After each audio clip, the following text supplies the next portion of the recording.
Përshëndetje të gjithëve dhe ju kërkoj ndjes për emocionin. Quhem Albano, do të përgëzoj pa përjashtim gjithë ju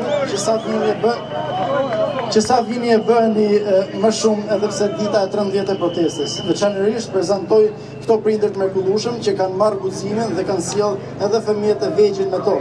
Sepse për fat të keq tonin 35 vjet pas komunizmit, që vetëm forma dhe fytyra kanë ndryshuar, por jo përmbajtja, i kanë sjellë në vendin ton vetëm disfata të mëdha, kur për arsye që s'duhet të marrë shumë kohë, nuk mund ta lej pa përmend eksodin e 92-shit, luftën civile të 97-s, gërdecin 21 janarin dhe përcjelljen konstante në çdo lloj forme të rinisë shqiptare në trojet e huaja. Një prej tyre jam edhe unë. Pasi mbarova studimet e larta në 2017, vendosa të hiki përfundimisht nga Shqipëria, jo sepse nuk e desha vendin tim, po sepse 27 vite pas lindjes, kjo klasë politike, pasi më kishte vrarë të shkuarën dhe të tashmen e asaj kohe, po siguroi që të vriste edhe të ardhmen. Jetova në Londër ilegalisht për 8.5 vite, e thënë ndryshe 8 ditëlindje larg njerëzve të zemrës. Për arsye të aplikimit për dokumenta, u detyrova u ktheva në Shqipëri. Ç'të shija, ndërtime pafund që shërbenin si fasada, por me 1 milion shqiptar të larguar. Një muaj më vonë e mora të drejtën për të kthyer në Angli, i thash vetes, ky vend ka mbaruar, po iki. Por jemi këtu sot në protestën e 13 rresht.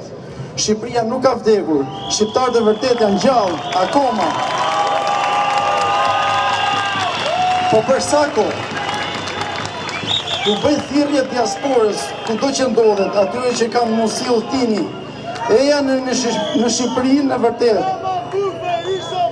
Eja të ndihmojmë njëri tjetrin dhe të rrezojmë këtë sistem, që po na vret dhe të ardhmen e fëmijëve, nipëve e mbesave tona. Tek e fundit, ne nuk humbim asgjë, me një bilet kthehemi tek ai vend që ne i hapi dyert atëherë kur vendi jon nuk na donte. Kam dhe disa thirrje për të bërë. I bëj thirrje avokatit popullit Endri Shabani. Ku je? Populli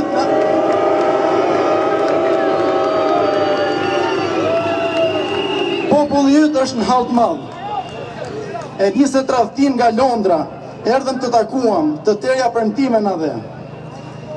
Edi Rama, tradhtar kombi, Sali Berisha, non-gratist 24 orësh që statusin e non-gratistit ta jep Amerika dhe ta heqë Edi Rama. Ju ka ardhur fundi të bashkohemi, kur t'i bashkohem Metës, Velias, t'i tregoni kush e hodhi poshtë këtë sistem. Çuna dhe goca shqiptar që i quajtut zdromsa.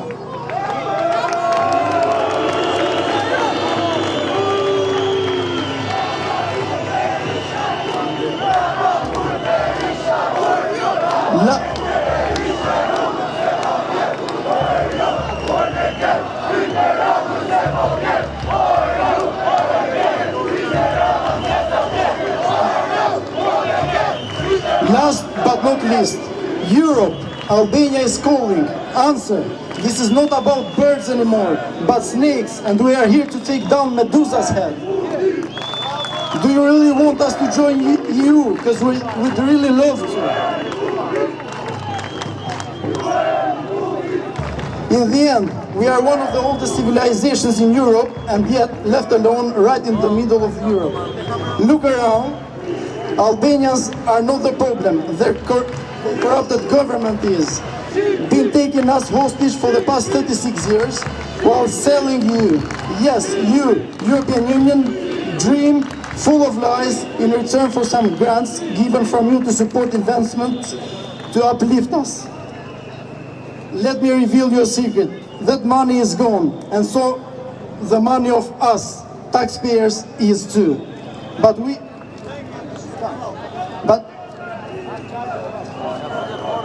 honest and hard-working Albanians, we know exactly where the money is, in the politicians' pockets, and we are here to claim every single penny, and yours too. America, we love you. We are not here to say no to foreign investments, but we got our terms. Mother Nature can't die, must not die. Long live Albanians and Albania.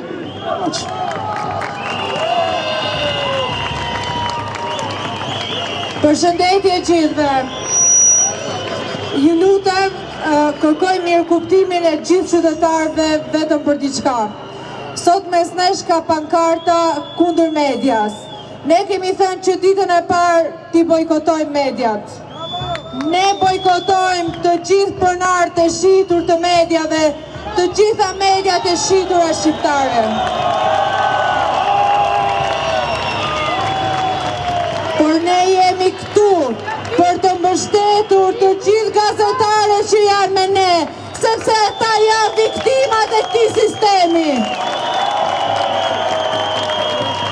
Ne nuk mund të bojkotojmë ata që janë mes nesh, që janë pjesë e jona dhe viktima po si ne. Ndaj ju lutem respekt dhe mirëkuptim për këta persona që po bëjnë detyrën. Për media që janë në shesh, ju lutem mirëkuptim.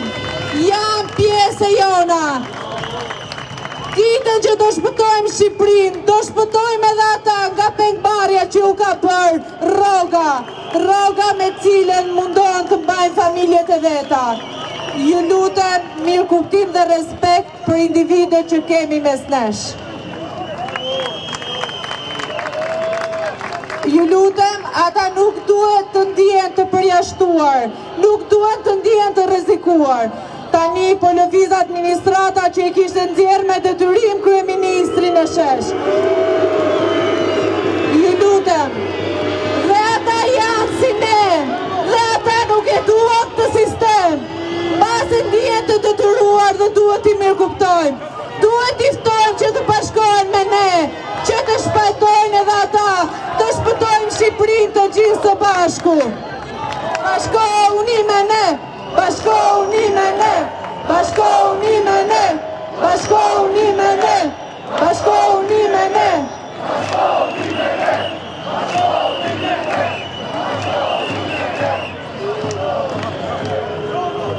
Bashkohuni me ne, bashkohuni me ne, bashkohuni me ne, bashkohuni me ne, bashkohuni me ne. Luciana që sa po foli, tonë të thoshtë edhe diçka tjetër. Ne këtu, kjo protest filloi nga Zvërneci dhe nga Rjolli, dhe nesër Rjolli në orën 10 ka protest, sepse dhe atje kanë ngritur gardhin. Ta shërbim si qëmën gardhin e Zvërnecit. Nga Zvërneci dhe në Rjoll, sot shqiptarët po thonë bol. Nga Zvërneci dhe në Rjoll, sot